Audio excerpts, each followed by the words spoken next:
كان العرب قديما يمدحون الرجل الكريم فيقولون أكرم من حاتم، وذلك نسبة إلى حاتم الطائي، رمز الكرم لدى العرب ومضرب الأمثال في الكرم، لما عرف عنه من كرم وبذل في العطاء لكل محتاج.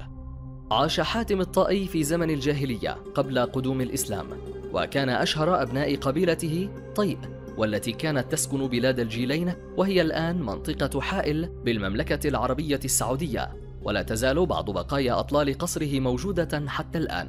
وعرف عنه اعتناقه للمسيحية وكتابته للشعر، إلا أن أغلب شعره ضاع مع الزمن، واشتهر بكرمه لما عرف عنه من جوده مع ضيوفه وعطائه للمحتاجين والفقراء. ويقال أنه ورث الشعر والكرم عن أمه، حتى أن أخواله حجروا على أموالها من كثرة ما كانت تصرفها على السائلين وليس على نفسها.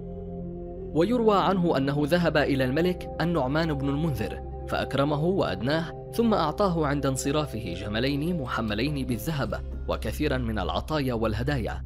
فلما رجع إلى أهله استقبلوه وقالوا: يا حاتم، أتيت من عند الملك وأتينا من عند أهالينا فقراء. فقال حاتم: هلما فخذوا ما بين يدي فوزعوه بينكم. فأسرعوا إليه وأخذوا كل ما كان معه، حتى لم يبقوا له من الجملين المحملين ذهبا شيئا. فقالت له جاريته: اتق الله وأبقي على نفسك، فما يدع هؤلاء دينارا ولا درهما ولا شاة ولا بعيرا. فأنشد يقول: قالت طريفة ما تبقي دراهمنا، وما بنا سرف فيها ولا خرق. إن يفن ما عندنا فالله يرزقنا، ممن سوانا ولسنا نحن نرتزق. ما يألف الدرهم الكاري خرقتنا، إلا يمر عليها ثم ينطلق.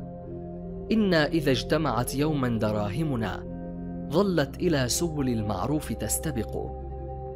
ويروا كذلك أن امرأة ثرية تسمى ماوية وفي ذات يوم أرسلت إلى عدد من الشعراء، كان من بينهم النابغة الذبياني وحاتم الطائي، وكانوا جميعا يطمعون بالزواج منها. فقالت لهم: ليقل كل منكم شعرا يذكر فيه خصاله وفعاله وأفضاله، وأنا أقرر بعد ذلك وأتزوج أكرمكم وأشعركم. فأنشد كل منهم شعره أمامها، ففاز حاتم حيث كان الأكرم والأشعر، إلا أنها طلقته بعد ذلك لنفس السبب، وهو شدة كرمه وعدم تفكيره في الغد واحتياجات منزله.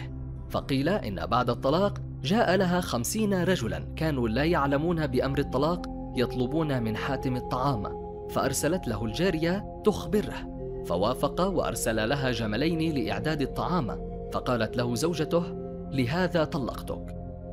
وقيل أن أحد قياصرة الروم بلغه ما يقوله الناس عن جوده وكرمه، فاستغرب ذلك جدا، وعرف أن لحاتم فرسا من كرام الخيل عزيزة عنده، فأرسل إليه بعض حجابه يطلبون منه ذلك الفرس.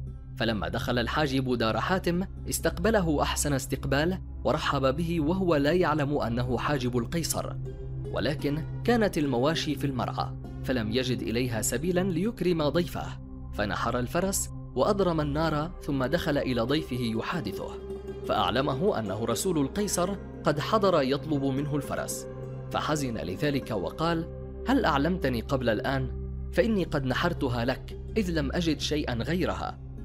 فعجب الرسول من سخائه وقال: والله لقد رأينا منك أكثر مما سمعنا. وسأله رجل ذات يوم قائلا: يا حاتم، هل غلبك أحد في الكرم؟